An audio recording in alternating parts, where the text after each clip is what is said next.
প্রতিবাদ আমাদেরকে চালিয়ে যেতে হবে। শুধুমাত্র উত্তরপ্রদেশ, হরিয়ানা, গুজরাট, পাঞ্জাবের কৃষক নয়, আমাদের পশ্চিমবঙ্গেও আমরা যারা কিনে খাই, আমরা প্রত্যেকে কিন্তু এর ক্ষয়ক্ষতি হব।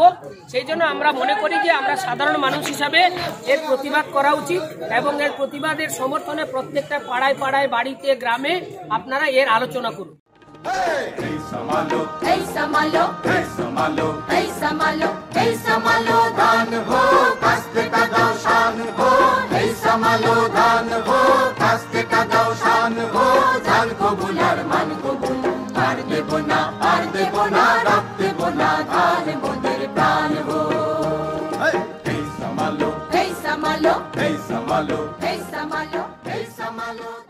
আমরা লড়াই করে প্রমাণ করিয়েছি যে ক্ষমতায় না থাকলেও লড়াই করে অনেক জিনিস করা যায়। আমরা যদি জোটবদ্ধ লড়াই করি আমরা জিততে বাধ্য, সরকার বাধ্য, কারণ সরকার শেষমেশ, আমরা এটা বিশ্বাস করি।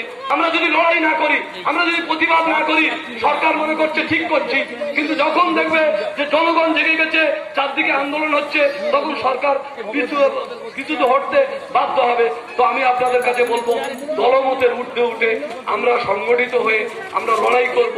আমরা বিভিন্ন রাজনৈতিক দলকে তাদের প্রস্তাব দেবো, তাদের মধ্যে যারা জনদরদী নেতা আছে, যারা সত্যি সত্যি মানুষের কথা ভাবে, তাদেরকে দেখে আমরা মঞ্চ তৈরি করে, বহু লোক আছে যারা বিভিন্ন পলিটিক্যাল পার্টি করে কিন্তু মানুষের দায় দরকারে ছুটে যায়, মানুষের পাশে থাকে, সেই সব মানুষগুলোর সঙ্গে জোট তৈরি করে আমাদের এই অন্যায়ের বিরুদ্ধে প্রতিরোধ করতে হবে, প্রতিবাদ করতে হবে, প্রতিরোধ গড়ে তুলতে হবে।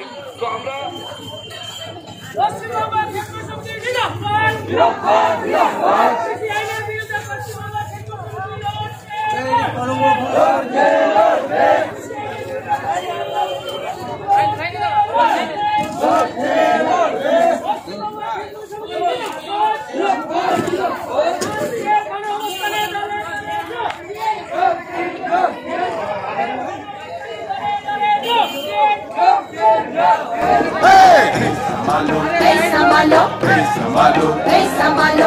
সামালো ধান হো কাস্তে দাও শান হো, এই সামালো ধান হো কাস্তে দাও শান হো, ধান কবুল আর মান কবুল, আর দেব না রাখ দেব না, ধান মোদের প্রাণ হো।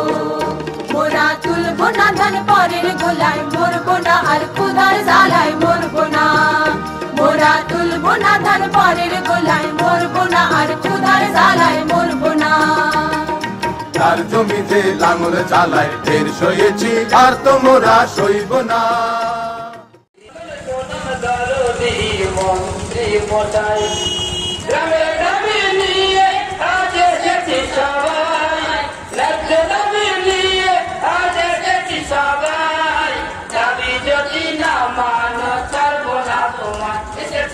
ভাই বোন করবো অনশন, এসেছি মা ভাই বোন করবো অনশন।